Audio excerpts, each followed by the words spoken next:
Thus the heavens and the earth, and all the host of them, were finished.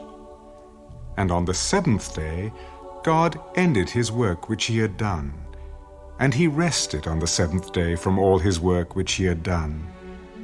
Then God blessed the seventh day, and sanctified it, because in it he rested from all his work which God had created and made. This is the history of the heavens and the earth when they were created, in the day that the Lord God made the earth and the heavens, before any plant of the field was in the earth, and before any herb of the field had grown. For the Lord God had not caused it to rain on the earth, and there was no man to till the ground. But a mist went up from the earth and watered the whole face of the ground.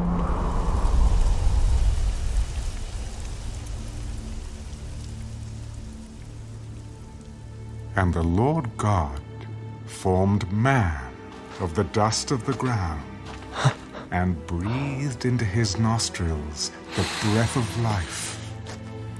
And man became a living being.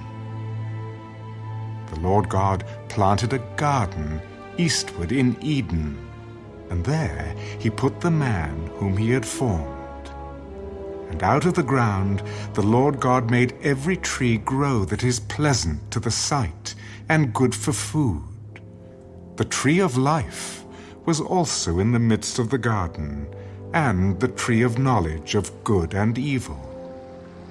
Now a river went out of Eden to water the garden, and from there it parted and became 4 riverheads. The name of the first is Pishon.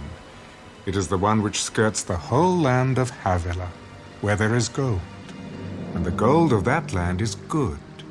Bdellium and the onyx stone are there. The name of the second river is Gihon. It is the one which goes around the whole land of Cush. The name of the third river is Hiddekel. It is the one which goes toward the east of Assyria. The fourth river is the Euphrates. Then the Lord God took the man and put him in the Garden of Eden to tend and keep it. And the Lord God commanded the man, "Of every tree of the garden you may freely eat, but of the tree of the knowledge of good and evil you shall not eat, for in the day that you eat of it you shall surely die. It is not good that man should be alone. I will make him a helper, comparable to him." Out of the ground the Lord God formed every beast of the field and every bird of the air, and brought them to Adam to see what he would call them. And whatever Adam called each living creature, that was its name. So Adam gave names to all cattle, to the birds of the air, and to every beast of the field. But for Adam there was not found a helper comparable to him.